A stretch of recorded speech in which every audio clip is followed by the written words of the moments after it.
ಮಹತ್ವದ ಒಂದು ಸಭೆ ಇವತ್ತು ನಾವು ಗಾಂಧಿ ಭವನದ ಕಸ್ತೂರ್ಬಾ ಹಾಲ್ನಲ್ಲಿ ನಾವು ಮಾಡಿದ್ದೀವಿ.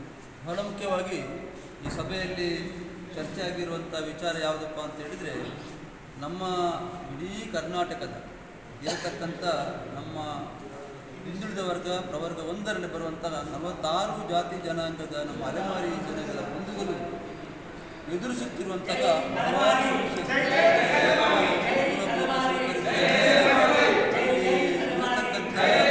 ಅವರ ಮಕ್ಕಳ ಶಿಕ್ಷಣ, ಅವರ ವಸತಿ, ಬಹಳಷ್ಟು ಸಮಸ್ಯೆಗಳನ್ನು ಇವತ್ತು ನಮ್ಮ ಅಲೆಮಾರಿ ಜನಾಂಗದವರು ಎದುರಿಸ್ತಾ ಇದ್ದಾರೆ. ಅದಕ್ಕೆ ನಾವು ಸರ್ಕಾರವನ್ನು ನಾವು ವಿನಂತಿಯನ್ನು ಮಾಡಿದ್ದೇವೆ. ಬಹಳಷ್ಟು ಬಾರಿ ಮನವಿಯನ್ನು ಕೂಡ ಸಂಬಂಧಪಟ್ಟ ಸಚಿವರಿಗೆ, ಮುಖ್ಯಮಂತ್ರಿಗಳಿಗೆಲ್ಲ ನಾವು ಕೊಟ್ಟಿದ್ದೇವೆ. ನಮ್ಮ ಜನರ ಬದುಕು ಹಸನಾಗಬೇಕು.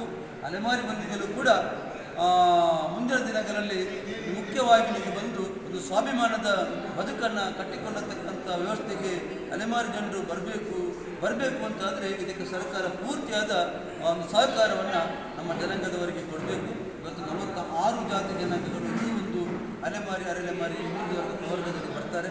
ಇವತ್ತು ನಾನು ಯಾವತ್ತು ಹೇಳಲಿಕ್ಕಿದೆ, ಈ ರೀತಿಯಾಗಿ ಜೀವನ ನಡೆಸ್ತಕ್ಕಂಥ ಯಾವುದೇ ಜನಾಂಗ ಇಲ್ಲ. ಅಂದರೆ ಅತ್ಯಂತ ಹಿಂದುಳಿದವರಲ್ಲಿ ಅತಿ ಹಿಂದುಳಿದ ಈ ಜನಾಂಗದವರು ಇವತ್ತು ಆ ಕಡೆ ಡೇರಳು ಅಲ್ಲ, ಆ ಕಡೆ ಗುಡಿಸಲು ಅಲ್ಲ, ಒಂದು ರೀತಿಯಾದ 4 ತಗಡು ಸುಟ್ಟು ಹಾಕಿ 4 ಕಂಬಗಳನ್ನು ಹಾಕಿ ಅದಕ್ಕೆ ಮೇಲ್ಛಾವಣಿ ನಿರ್ಮಿಸಿಕೊಂಡು ಆ ಚಿಕ್ಕ ಮಕ್ಕಳಿಂದ ಹಿಡಿದು ವಯೋವೃದ್ಧರ ತನಕ ಆ ಒಂದು ಚಿಂತಾಜನಕ ಸ್ಥಿತಿಯಲ್ಲಿ ಜೀವನ ಸಾಗಿಸ್ತಿರುವಂಥ ನಮ್ಮ ಅಲೆಮಾರಿ ಜನಾಂಗದವರ ಬದುಕು ಹಸನಾಗುವುದು ಯಾವಾಗ? ಅವರಿಗೆ ಯಾರು ಬೆಂಬಲವನ್ನು ಕೊಡಬೇಕು? ಈ ಧ್ವನಿ ಇಲ್ಲದ ಸಮಾಜಕ್ಕೆ ಧ್ವನಿಯಾಗಿ ನಾವು ನಿಲ್ಲಬೇಕು ಅಂತ ನಾನು ಅಲೆಮಾರಿ ಜನಾಂಗದವನಲ್ಲ. ಮುಂದಿನ ದಿನಗಳಲ್ಲಿ ನಾನು ಅಲೆಮಾರಿ ಅಭಿವೃದ್ಧಿ ನಿಗಮದ ಅಧ್ಯಕ್ಷನಾಗಿದ್ದಾಗ ಸನ್ಮಾನ್ಯ ಯಡಿಯೂರಪ್ಪನವರು ಮುಖ್ಯಮಂತ್ರಿ ಆಗಿದ್ದಾಗ ನನಗೆ ಈ ಅಲೆಮಾರಿ ಜನಾಂಗದವರ ಒಂದು ಸ್ನೇಹ, ಇವರನ್ನು ಈ ರೀತಿಯಾಗಿ ನೋಡಿಕೊಳ್ಳುವಂಥ ಒಂದು ಅವಕಾಶ ಸಿಕ್ಕಿತ್ತು. ನನಗೆ ಆಸಕ್ತಿ ಆವತ್ತಿನ ಇವತ್ತಿನವರೆಗೆ ಅಲೆಮಾರಿ ಜನಾಂಗದವರ ಜೊತೆ ಇರ್ತೀನಿ. ಮುಂದಿನ ದಿನಗಳಲ್ಲಿ ಕೂಡ ಈ ಅಲೆಮಾರಿ ಜನಾಂಗದವರ ಧ್ವನಿಯಾಗಿ ನಾನು ನನ್ನ ಇತಿಮಿತಿಯಲ್ಲಿ ನನ್ನ ಕೆಲಸ ಕಾರ್ಯಗಳನ್ನು ಮಾಡಬೇಕು.